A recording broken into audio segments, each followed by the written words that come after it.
And here we are, episode 10 of Beezy's Stream of Consciousness podcast. I'm your humble host, Beezy.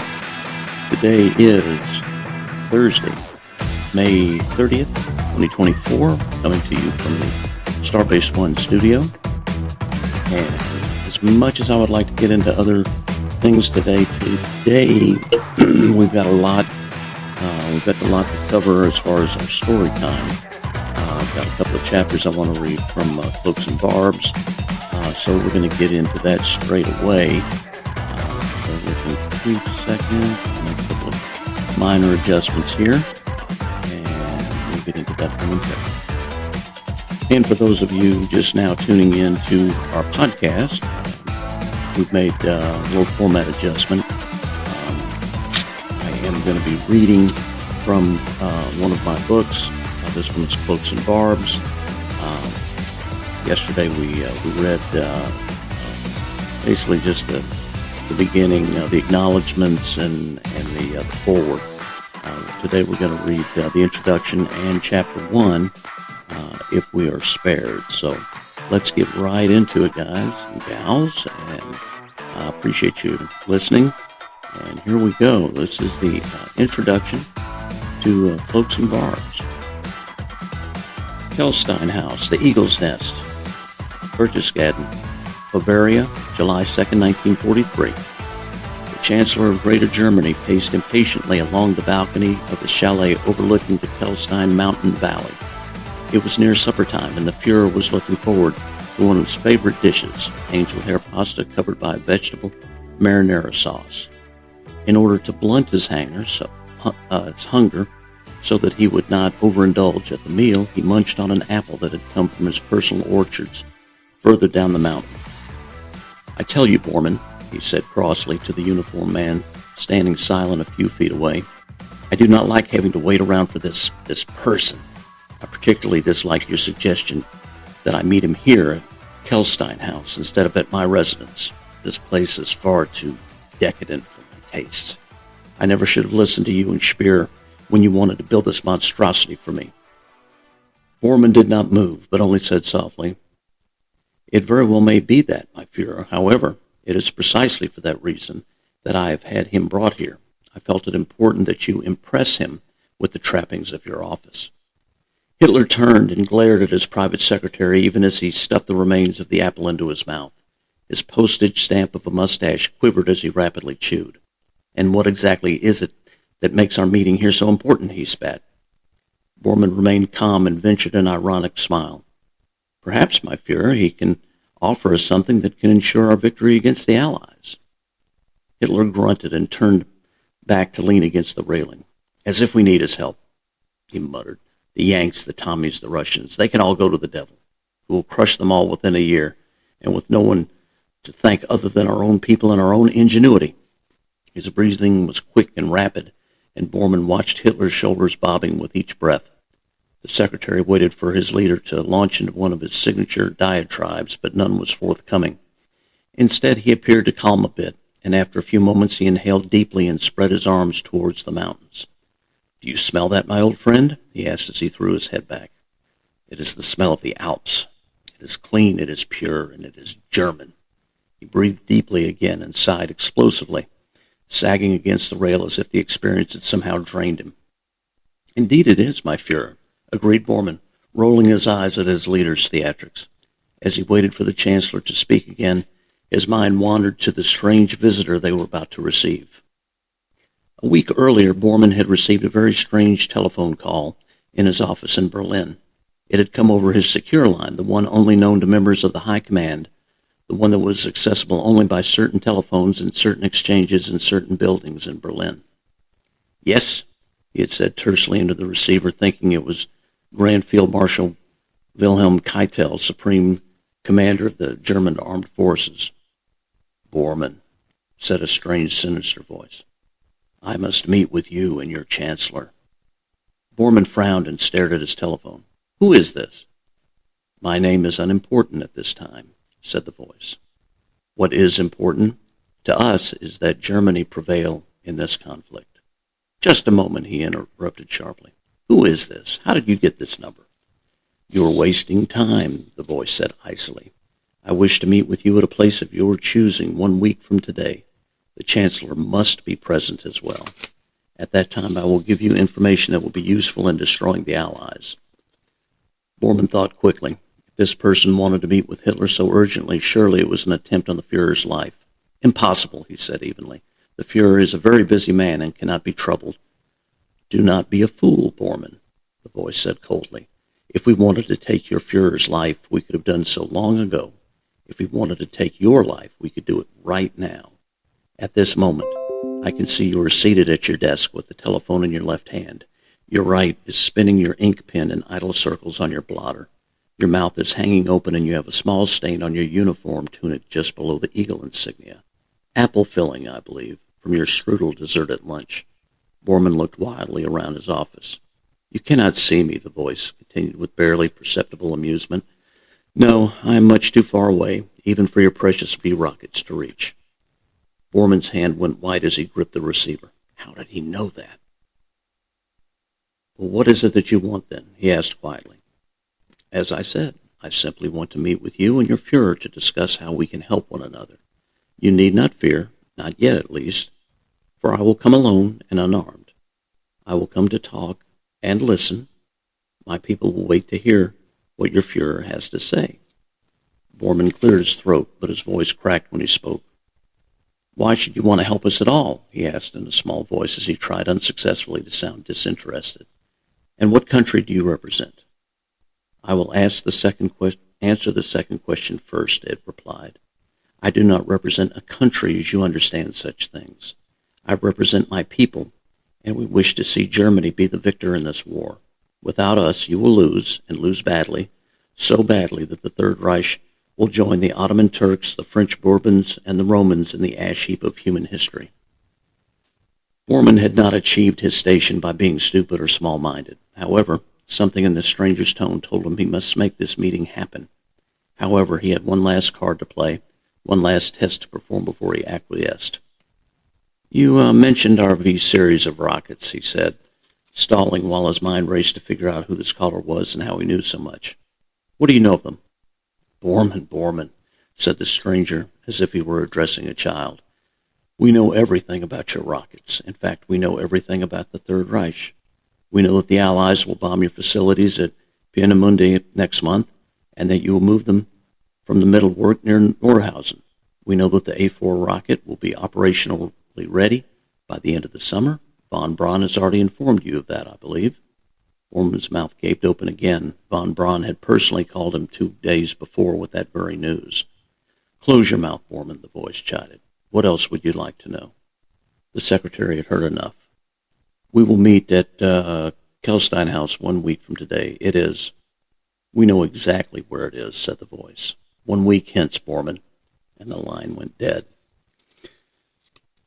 "I believe I require another apple," said Hitler with his head resting against the rail. "If this person of yours keeps me waiting much longer, Bormann, I might faint from hunger, in which case you—" At that moment an SS sergeant stepped onto the balcony, clicked his heels together smartly, and gave the Nazi salute. "Heil Hitler," he barked. "What is it, Feldwebel?"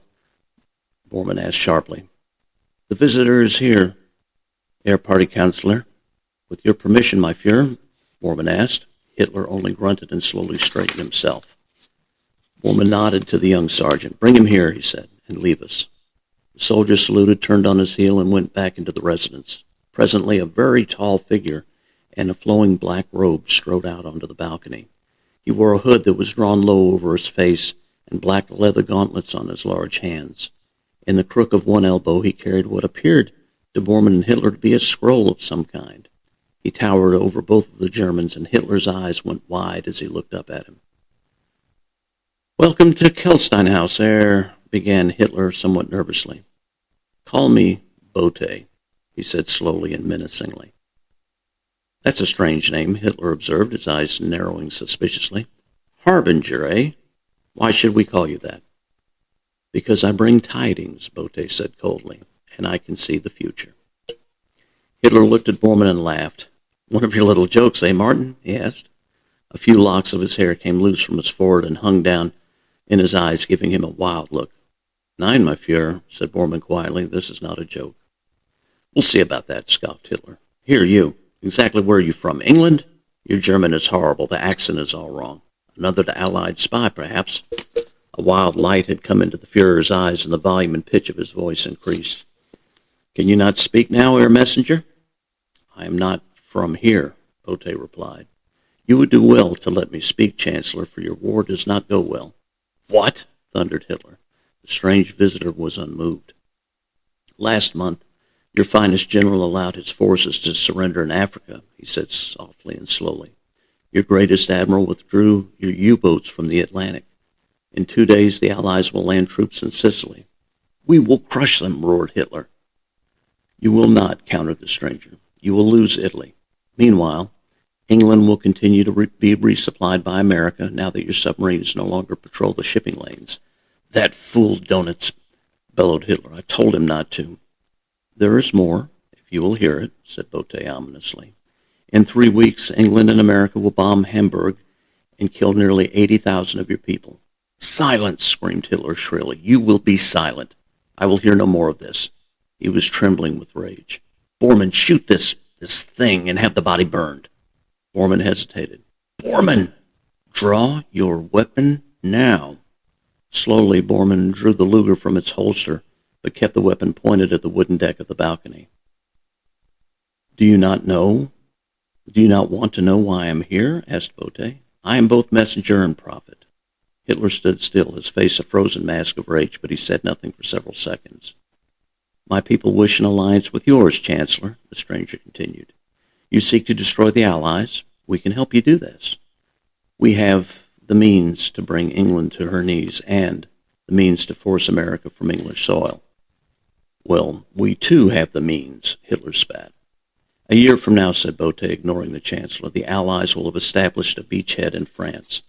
Hitler was shaking with anger now. They will not, he hissed. My Atlantic wall is impenetrable. With respect, Chancellor, I think not. How do you suppose to know all of this, Herr Bote? Asked Bormann suspiciously. What do you have to convince us that you know these things and that you can indeed help us? Bote slowly raised one gloved hand and brandished the scroll. This will explain much, he said. The elders of my people have prepared it for you to review and see for yourselves that we have both the means to defeat England and the sight to see the future. This is ridiculous, Hitler said. Where are you from, really? Who are you, really? The scroll will explain all, said the menacing stranger. Time, however, is short, and you do well not to waste any more of it. The tide has turned against the Reich this summer, just as it has against your ally in the Pacific. If you do not act now, in less than 2 years, you will both be dead, and your enemies will carve up the fatherland like a fattened calf. He paused to let that sink in. Germany will be divided into zones, one controlled by America and England, the other controlled by the Soviets. Both of your names will be cursed, and... Enough, screamed Hitler. That is enough. Kill him now. Bormann again hesitated, and in that moment a shot rang out, spraying red blood and spongy tissue onto Hitler's face and tunic. The cloaked and hooded figure fell to his knees, and then slowly fell forward onto the deck. A scroll in his right hand rolled along the deck and came to rest at Hitler's feet. Behind the body of Bote stood the SS sergeant, his combat rifle still smoking. Are you hurt, mein Führer? He asked breathlessly. Nein, said Hitler, trembling. Danke, Feldwebel. He withdrew a handkerchief from his trouser pocket and mopped his bloody face as best he could with his shaking hands. Bormann, he asked as he tried to recover, why did you not fire? I wanted to hear him out, my Führer, replied the secretary, his voice quavering. I gave you an order, said Hitler, his voice dripping with disgust, as he regained his composure. Yes, my Führer. And you froze. Hitler appeared to have recovered sufficiently to begin a new diatribe, but he noticed the tightly wound scroll at his feet. What is this now? He asked quietly as he picked it up. He unrolled it and began to read as Bormann called for soldiers to come remove the body of Bote. In moments, 2 more SS soldiers appeared and moved to carry the dead body out, but Hitler, still reading, held up his hand. Wait. He continued reading for a few more moments, then stopped. His hands began trembling anew, and he dropped to his sides. Leave the body, he said numbly, and leave us undisturbed for a while.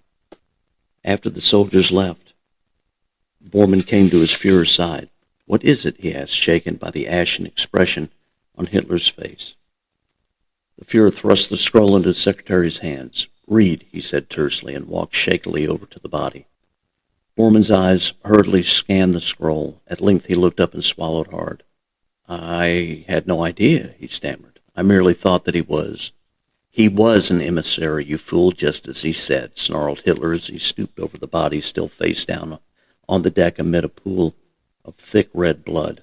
"An ambassador to offer us the ultimate weapon against England and America," he continued sadly, "and we killed him."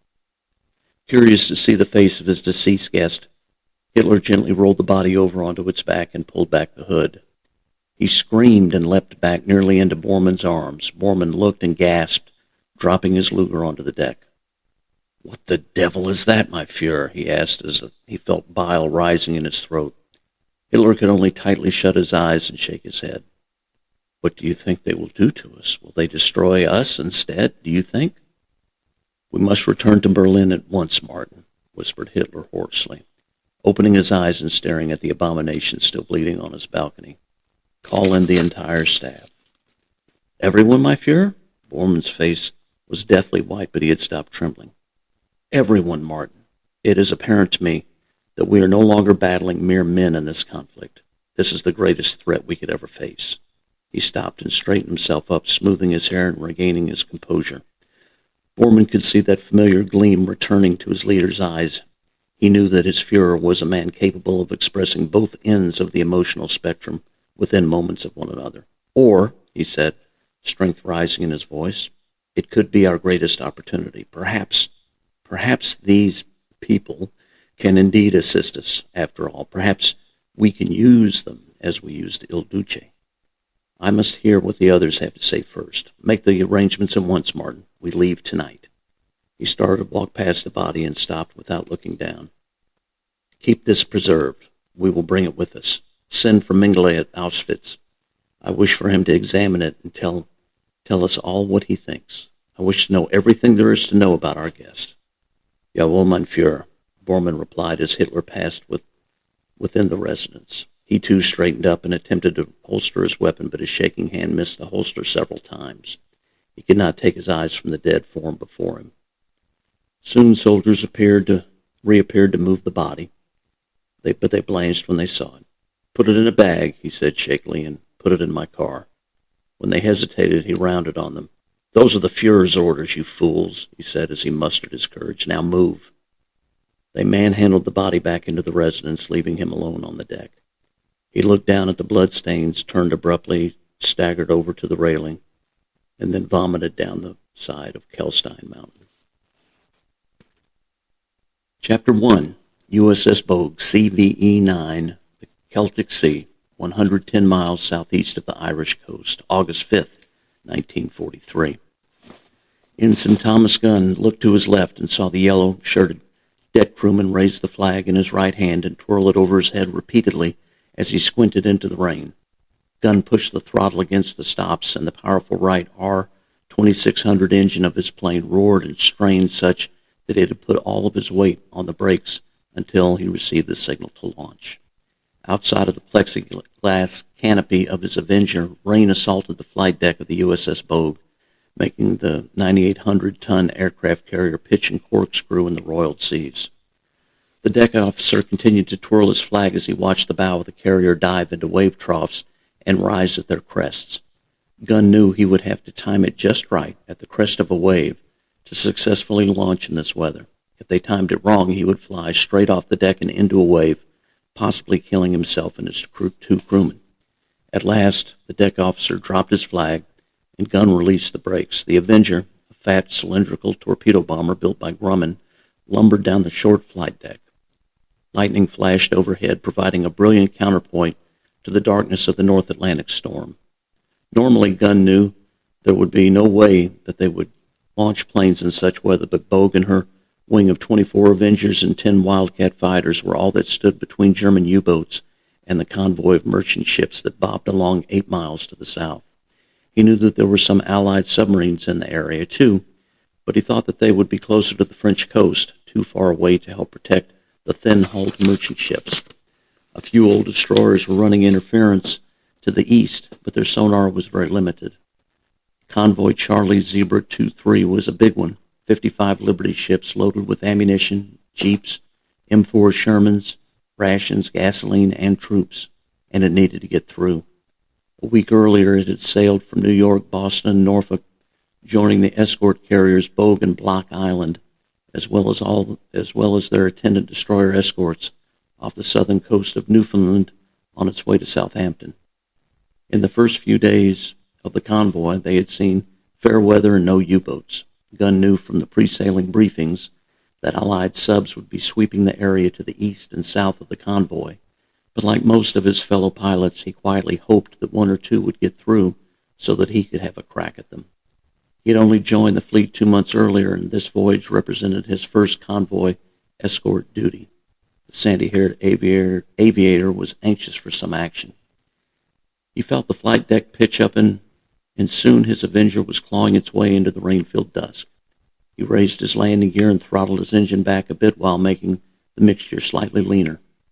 He allowed himself to relax ever so slightly as he finally reached the assigned patrol altitude just below the angry dark clouds that spewed rain and lightning. "Sparks, radio the boat that we're on station," he called to radio man second class Anthony Giovanni in his station at the back of the bomber. "Yes, sir," came the reply. "Okay, fellas," he said to both Giovanni and gunner's mate third class William Ross, who was manning the gun turret several feet behind him. "Look sharp and let's see if we can find any krauts this time. In this weather, they're going to have to run deep or they might broach, so they'll only stick their scopes up for a few seconds at a time." "Got it, Skipper," said Ross. "Aye, aye," said Giovanni. Gunn banked the Avenger into a slow circle, and all three men trained their eyes onto the angry sea below, looking vigilantly for anything that might resemble a periscope. USS Barb, SS-220, 15 miles southeast of convoy Charlie Zebra 23. "Con sonar, I've got the convoy," said radioman second class Peter Norris. He pressed his headphones against his ears and stared at the compass on his display. "Bearing 315 true, distance 15, speed 12. "Very well," called Lieutenant Robert Dunaway, executive officer of USS Barb, a Gato-class fleet submarine tasked, along with 4 of her older S-class sisters, with sanitizing the seas to the east and south of the approaching convoy. He consulted the charts in the control room of the submarine as it crept along at 3 knots, 100 feet below the surface of the Atlantic. "What's the weather like up there, Pete?"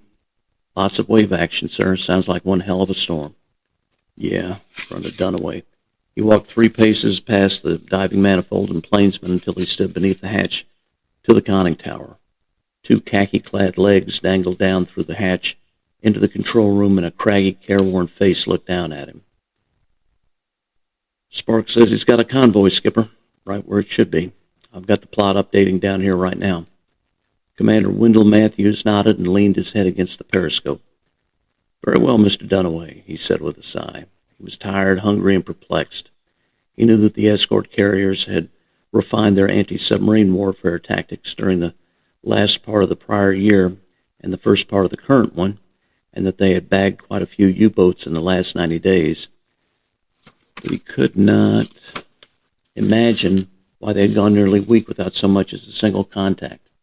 He stroked his week-old beard thoughtfully. "You think our helpers are staying out of trouble?" he asked at last. Dunaway looked back up. "Well, they'll be submerged just like we are. That wave action up there would play hell with an S-boat, sir." Matthews smiled. "Yeah, riding in an S in the middle of the North Atlantic is a bear, even in calm seas." He hopped down through the open hatch into the control room. "Depth under the keel?" he asked. "We're into the basin, sir. Depth is off the dial. We're in nice deep water." "Very well." He looked at his watch and looked forward. "Convoy should zigzag to the right in about another 20 minutes. I'm going to go grab some soup and coffee. Come get me at 1800. "Aye, aye, sir." As Matthews went forward to the officers' war room to eat and relax, Dunaway climbed into the conning tower and sat on the hatch combing, just as Matthews had, with his legs dangling into the control room and his arms draped over the search periscope handles. "Sir?" Dunaway turned to see Seaman First Class Thaddeus Schwartz looking at him. The boy was wearing his telephone talker gear. "What is it, Schwartz?" "Where are the krauts, sir? It's been too quiet this trip." "You ready for some action, son?"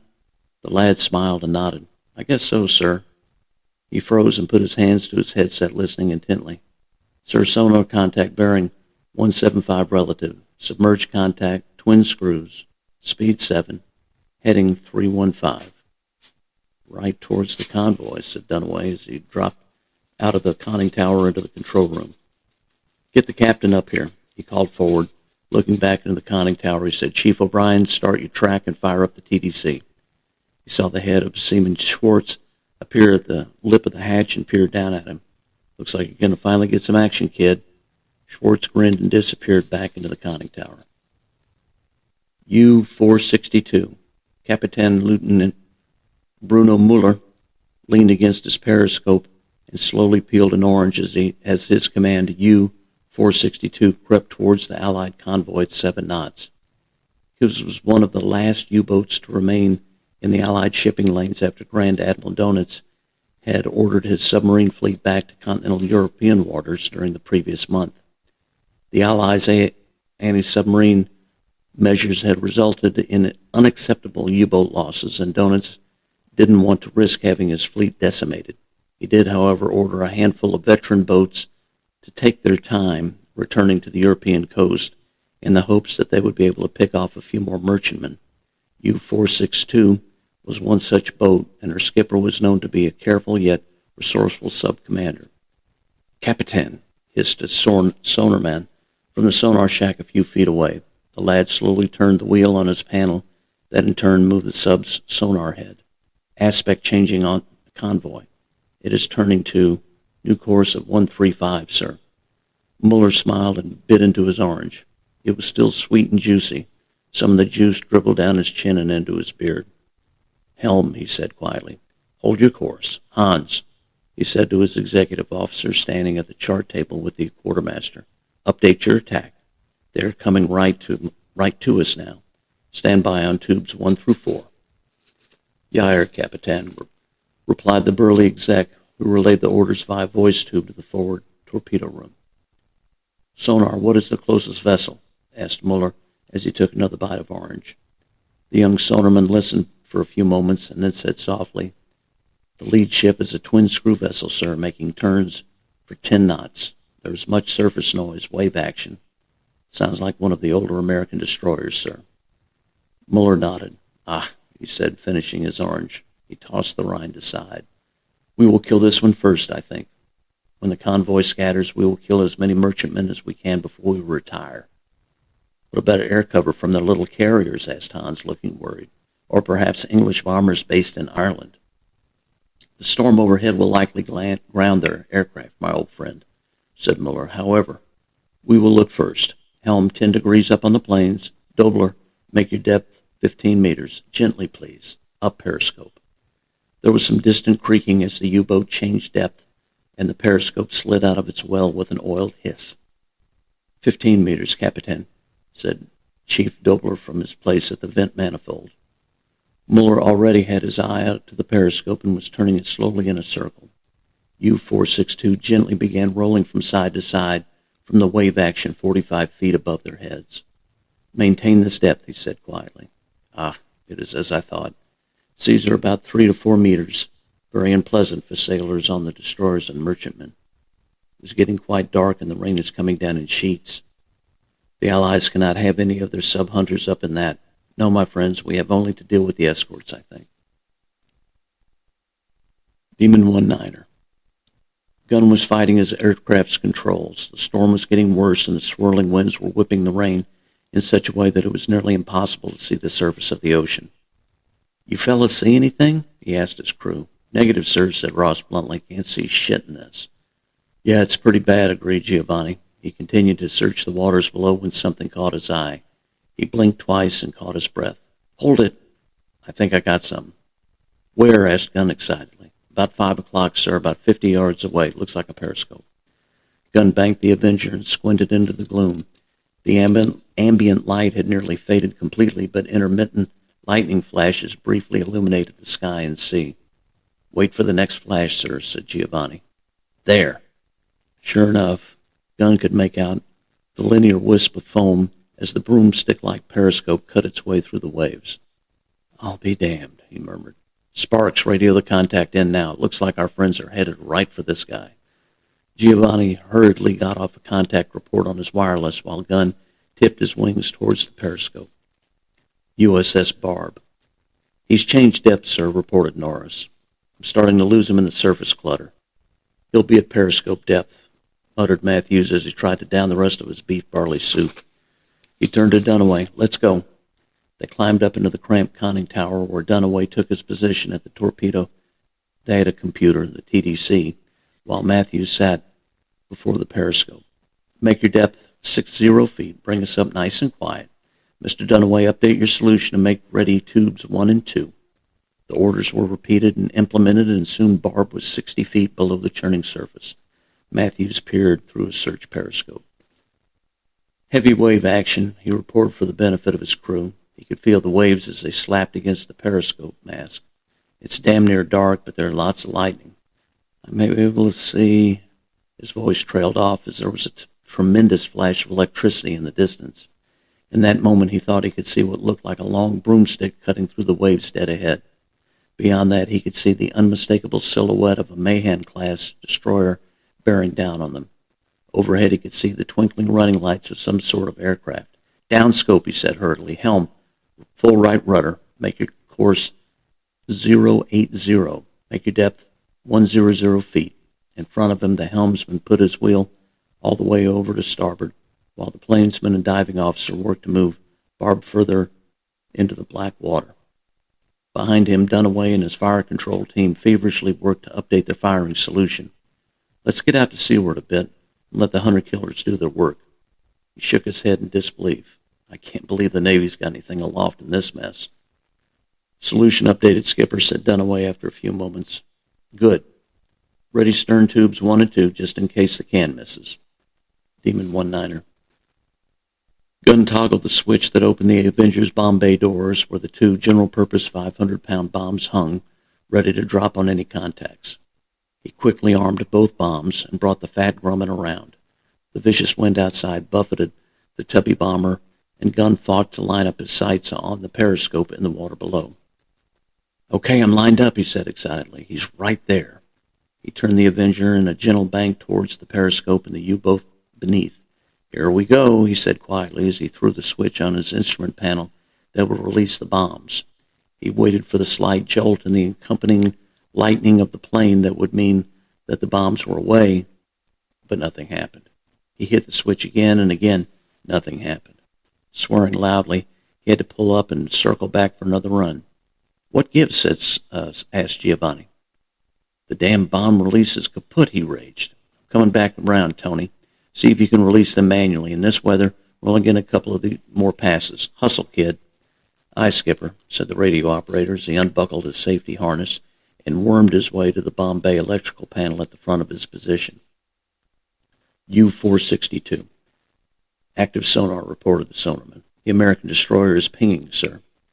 He is headed straight for us, said Muller, still watching through the periscope. Range, 10,500 meters, angle on the bow, 10. Set it up, Hans. Solution set, Capitan, reported Hans, sweat dripping from his nose and onto his paper chart. Tubes 1 through 4 ready, outer doors open. Fire 1, said Muller.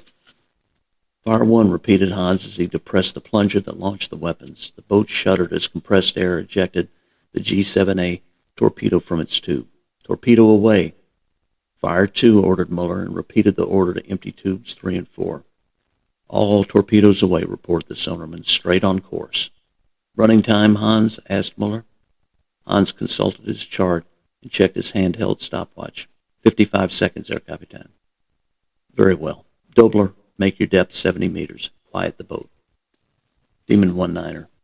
It's no good, Mr. Gunn, said Giovanni miserably as he fiddled with the manual bomb release. There's corrosion all over the place down here. Looks like all the electrics are foobarred down here. What about the manual release? Asked Gunn, shaking his head in disbelief. Giovanni grabbed the manual release handle and noticed a cake of brown rust where it fit into the bulkhead panel. He tried to move it, but it wouldn't budge. Talk to me, Tony, intoned Gunn, emotion rising in his voice. Giovanni put all his weight against the handle, but it wouldn't move. It's no good, sir, he said, puffing from the exertion. It's rusted solid with the bulkhead. Damn it, Gunn swore as he pulled up and banked away from the U-boat. We got to get those bombs free. Uh-oh, Ross said as the Avenger turned. Sir, it looks like the crowd just fired some fish. I count 1, 2, 3, 4 wakes. Swell, said Gunn. USS Barb. Con sonar torpedoes in the water, called Norris. I count 4 fish in the water, headed for the tin can. Can we fire, Skipper? Asked Dunaway. Muller shook his head. No, damn it, he said helplessly, not with the crowd between us and the convoy. I'd hate to hit the can or one of those Murchies, and we can't go up there and get all involved in the fight. The guys on the can won't know who's who down here. I'd hate even worse to get depth charged, torpedoed by our own people. No, let's hold our course, stay quiet and see what happens. He swore softly and angrily slapped the side of the conning tower. U-462. Hans's eyes were fixed on his stopwatch. 10 seconds to impact, Capitan, he reported. 9, 8, 7, 6, 5, 4, 3, 2, 1. 2 distant, muffled explosions rumbled through the boat, and the German sailors exchanged tired smiles. What do you hear? Muller asked his sonarman. The boy kept his earphones pressed tightly to his head, and his eyes screwed shut. I hear breakup noises, Capitan, he said, opening his eyes and grinning. Muller nodded. Dobler, bring us to 15 meters. Hans, reload all tubes. Upscope. Demon 19er. Oh, crap. Gunn and his crew orbited helplessly as 2 of the German torpedoes impacted the keel of USS Cushing. They penetrated the hull just below the engine room and exploded the fuel oil, which broke the back of the destroyer. They watched in horror and anger as the ship broke into 2 pieces, each sinking in less than 5 minutes. Tony, get on the horn and get another can over there, said Gunn through clenched teeth. He had never felt so angry and helpless in his life. Aye, sir.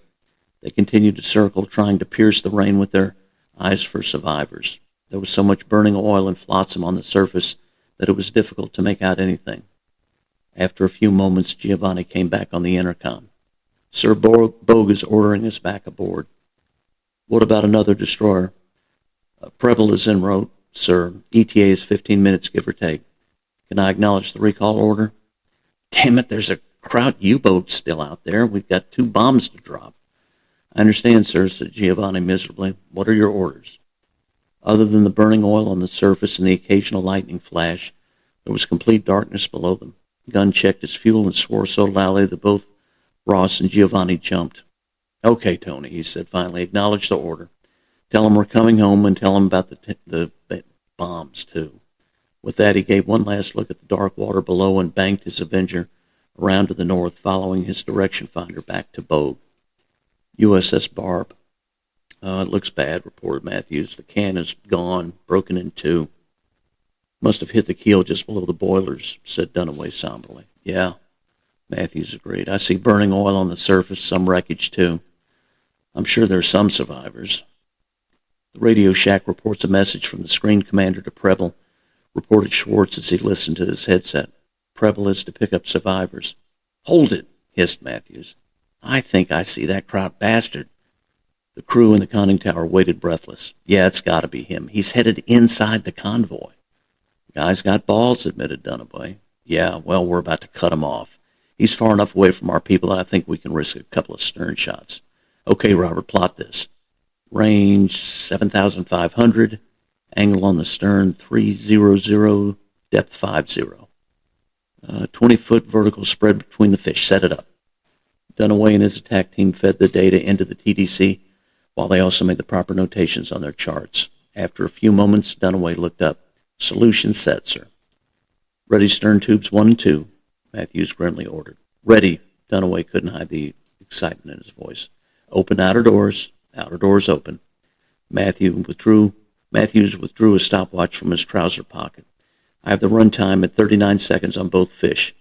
He looked at Dunaway for confirmation and got it. Nod. Match bearings and fire. Barbs shook as their stern tubes loosed 2 Mark 14 torpedoes. U-462. Torpedoes in the water astern, screamed the sonarman. All ahead flank, ordered Muller immediately. Where did they come from? He turned to his plainsman. Full down on the planes. Dobler, Make our depth 150 meters, quickly. The U-boat's hull creaked and groaned in protest as she drove deeper into the black water. USS Barb. He's going deep, reported Schwartz as he listened to the sonarman. The high fish will probably miss, opined Dunaway. Matthews nodded. Let's hope he gets stupid and tries to turn, he said venomously. Dunaway consulted his stopwatch. 12 seconds. U-462. Seal all watertight doors, bellowed Muller. Brace for impact. Sound collision alarm. As watertight hatches slammed throughout the boat and klaxons sounded, everyone aboard heard the high-pitched screech of the American torpedoes. The high-running one passed harmlessly 40 meters above the conning tower, but the lower one ran straight and true and hit the U-boat right between her twin rudders, jamming itself against the starboard screw. Its forward momentum drove the warhead against the propeller shaft, and the body of the weapon wedged itself between the propeller shaft and the hull, stopping the screw. But it did not explode. USS Barb. Matthews looked at Dunaway and back at his stopwatch. They missed, Dunaway said simply. They both couldn't have missed, thundered Matthews. He keyed the 1MC intercom. Con, sonar, what about the fish? Sir, the top fish was a clean miss, reported Norris. I can still hear it running in the distance. The second fish hit something, but it didn't detonate. Damn faulty exploders, raged Matthews. Those Buord bastards said they had them all fixed. Damn, damn, damn. Sir, I'm getting weird noises from the crowd boat, Norris put on over the still open circuit. Matthews looked up. Say again? There's something going on with the U-boat, sir, he repeated. Helm, bring us about, the captain said. Put us on the U-boat's tail. Mr. Dunaway, update his solution on the forward tubes. We're going to finish this Jerry off if we have to fire every damn fish we have. U-462. Motor room, what's happening back there? Muller yelled into the voice tube. He looked at his exec. What the devil's going on, Hans? The torpedo did not explode. No, but it must have hit us in the screws and rudder, said the sweating exec. Starboard motor has seized. Something is stopping us from turning. We've lost rudder control also, mein Kapitän.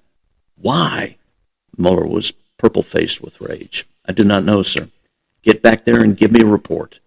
As Hans went aft, Muller went forward to the sonar station. What are you hearing from the American behind us, he demanded. The sonarman listened and blanched. He is closing on our position, Capitan. He has turned and is moving towards us, submerged at about 3 knots. He dashed aft and grabbed a voice tube. Engine room, port motor ahead full. He heard the hum as the port electric motor spun up to full power. Suddenly there was a loud pop and all the interior lights went out. There was a strong smell of burning insulation. Engine room, he yelled into the tube. What is happening? At that moment a figure appeared bearing a flashlight through the aft hatch. Capitan, said Hans's voice. We have flooding in the motor room. The torpedo must have popped a shaft seal when it hit us, and we are taking on more water than the pups can handle. It has shorted the electrics as well, but I have our electricians working on it.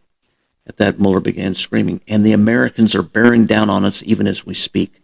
The one who did this to us is less than 7,000 meters away, and the convoy escorts will be on our heads in moments. Hans Jaeger was a good officer and a solid practical man. He knew his master's moods. They had served together since 1939 and knew that his captain wanted options. We could fire our stern tube at him, he said slowly. We kill him and we dive to test depth to make repairs.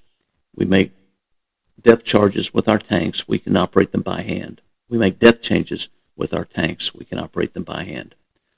Muller reached out and grabbed his exec's shoulder. Make it so, he said. USS Barb. I don't know, sir, said Norris. He stopped his screws, and I can hear all sorts of mechanical transients over there. Matthews frowned. What do you think we did to him, he asked Dunaway. What difference does it make if he's dead in the water, his executive officer answered. Let's just creep up to him and shoot a couple of fish up his keister, sir. I'll bet he's waiting for us to get nice and close, and then he'll pump a couple of fish at us from his stern tube. That's what I would do.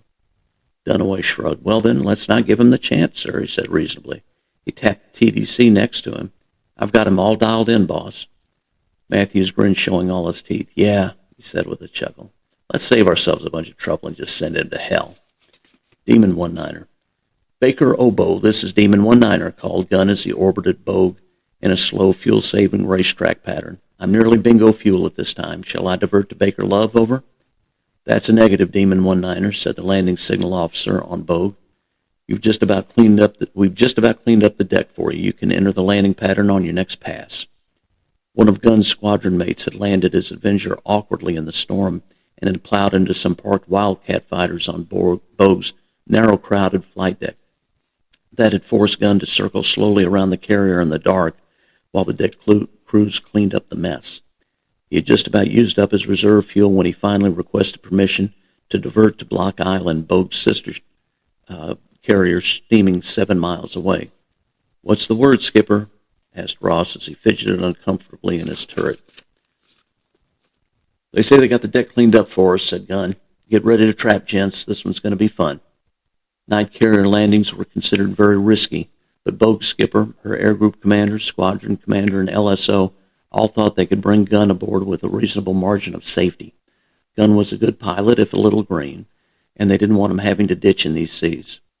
"Okay, Demon 19er," said the LSO over the radio. "We're going to do this one time. If I wave you off, you turn 10 degrees to port, sit her right down next to Johnston. She's our plane guard, and she'll be ready for you. Make damn sure those bombs are safe. You got it?" "Acknowledged," said Gunn tersely. "Okay, fellas, here we go." As Gunn turned the Avenger onto its final approach to the carrier, he spied something bright in the sky to his left. He tried to keep his eye on the LSO, who stood on the port side aft edge of Bogue's flight deck, but soon it became apparent that something extraordinary was happening.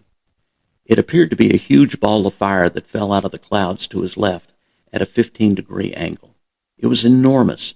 Gunn thought it was several yards across, and it trailed a tail of fire that stretched back into the clouds.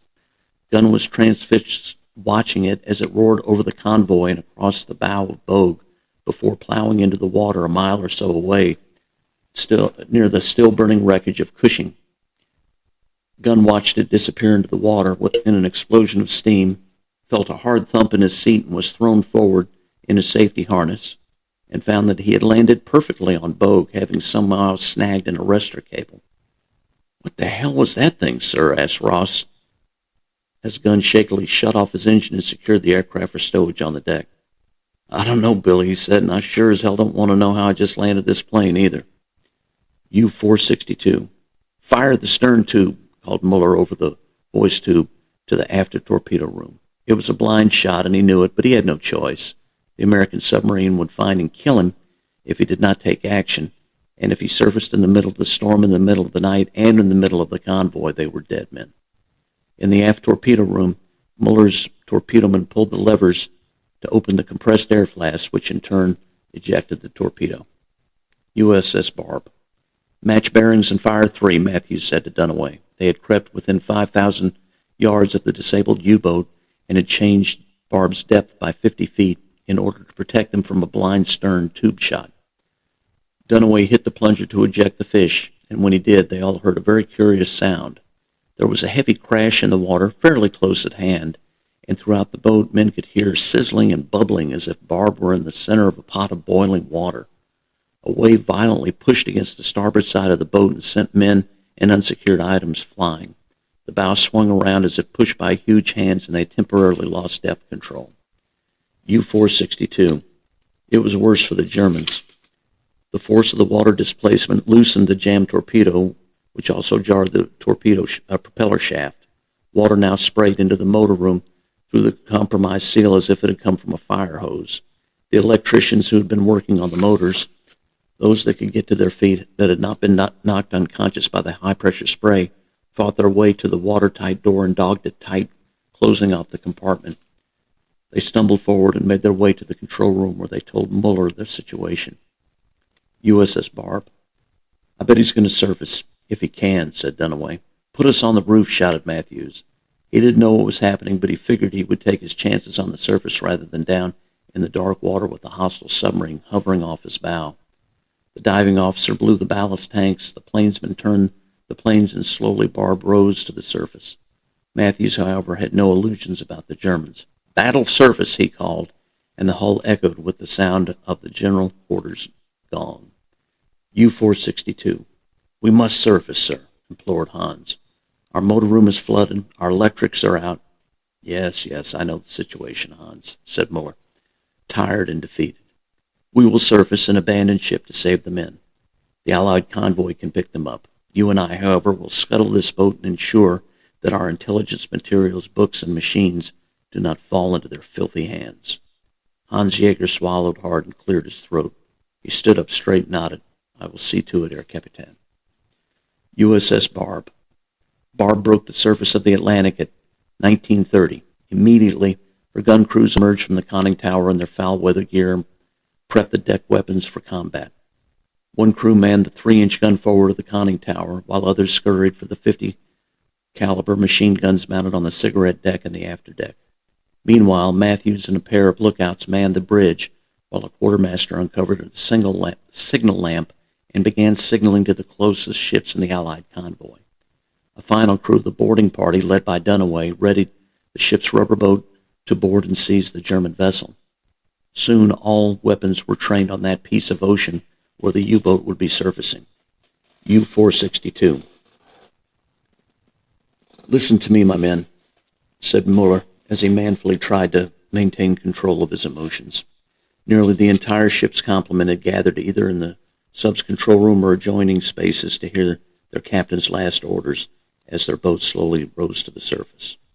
They were a grim lot, for they knew not only that they would be taken prisoner, but that their captain and executive officer would die with the vessel. He spoke quickly, for he knew the time was short. Listen to me now. These are my final orders to you. We will surface in a few moments, and when we do, you are to assemble on the weather decks. The Americans will observe all Geneva Convention rules and will probably take you to one of their convoy merchant vessels. They will feed you, give you medical examinations, and clean clothes. You will conduct yourselves like sailors of the Kriegsmarine. Give them nothing but your name, rate, and service number, nothing more. They will take you to England, where you will be interred for some time, after which you will be returned to the fatherland in an exchange of prisoners. We are at periscope depth, said Hans softly. Only a few more moments. Muller nodded soberly. Very well. Men, go to the escape trunk, and when the order is given, assemble on the deck. Make no provocative action, or they will fire upon us. If you have something white to wave, use it. Do not resist them physically. Now it is time. It has been my privilege to serve with you aboard the Fuhrer's undersea boat 462. I regret that I have failed to bring glory to you and to the fatherland. That is my fault and my responsibility. Now I must pay the price for my failure. Dismissed. A few moments later, the bow of 462 broached the surface of the water. USS Barb. U-boat off the port bow, sang out one of the lookouts. All eyes turned to see as the German vessel slowly crept from beneath the water. The quartermaster on the bridge turned the ship's searchlight on the U-boat's bridge, and presently German sailors began to appear, most of them waving white flags. Hold your fire, Matthews shouted to the gun crew over the storm. Hold your fire. He had the light paid over the entire U-boat's deck, where he soon counted 47 wet and bedraggled German sailors, many of them waving the flag of surrender. Hold your position, Mr. Dunaway, called Matthews. Wait for the can. He put his binoculars to his eyes again and grunted. Okay, they're staying clear of their deck guns. Smart Krauts. Within another 5 uncomfortable, for all parties, minutes, a shape appeared out of the storm and powerful searchlights played over both submarines. There were 2 loud toots from the ship's horn, and a blinker light on the ship's signal bridge indicated the ship was lowering her whaleboat. The ship quickly came into view on the far side of the U-boat, and all could see that it was an American destroyer. Matthews saw that her whaleboat was in the water and motoring slowly over to the German submarine. Mr. Dunaway, he called down to the deck. Go, before they sink her. Dunaway and his crew started paddling for the U-boat, while the destroyermen began taking the Germans off in teams. He noticed that the submarine was sitting lower in the water than it should have been, and that the deck was nearly awash. Hurry, he shouted to his sailors. They're trying to scuttle her. A few moments later, they had the rubber boat lashed to the conning tower. A team from the destroyer, it was the Preble, joined his force, and together the 2 teams stormed the U-boat. They found the control room dark and slowly filling with water. The team from Preble went forward while Dunaway led his sailors aft. In the engine room, he found 2 forlorn figures sitting against the diesels and drinking brown liquid from a dirty bottle. He had them dragged to their feet and shined his light in the face of the shorter one. You speak English? He asked roughly. The man squinted into the light and scowled. Yeah, he said. I speak little English. He gestured to his larger companion. He does not. Where are the scuttling charges? Dunaway demanded. The man shook his head. No explosives, he said. Propeller seals broke. Ship will sink soon. You wish to stay here and die with Germans? He gave a short, guttural chuckle and repeated in German for his companion, who also laughed. No, I really don't, said Dunaway. How soon?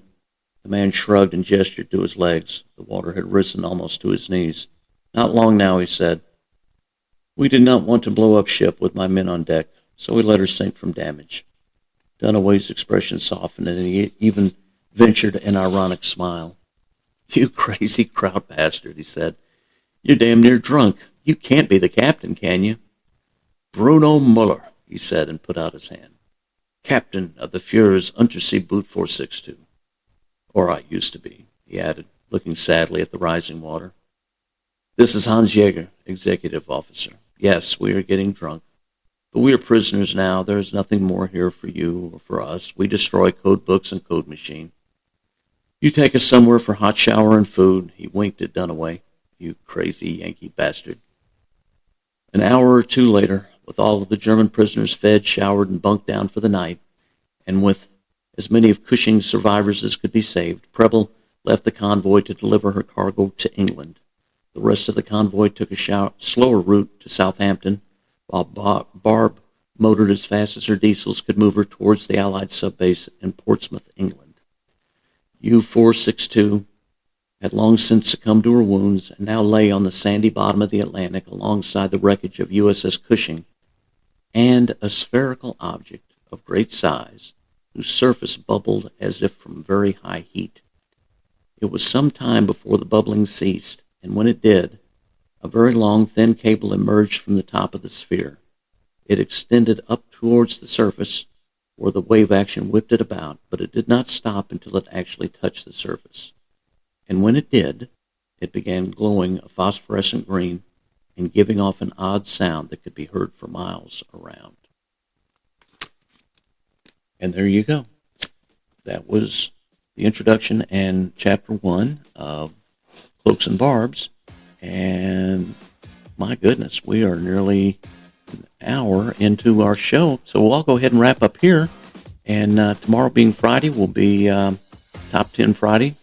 So we'll do that and we'll read some more. Appreciate you spending time with us. On behalf of producer Elsa, our engineer Lily, and Ben, our screener and security, live long and prosper.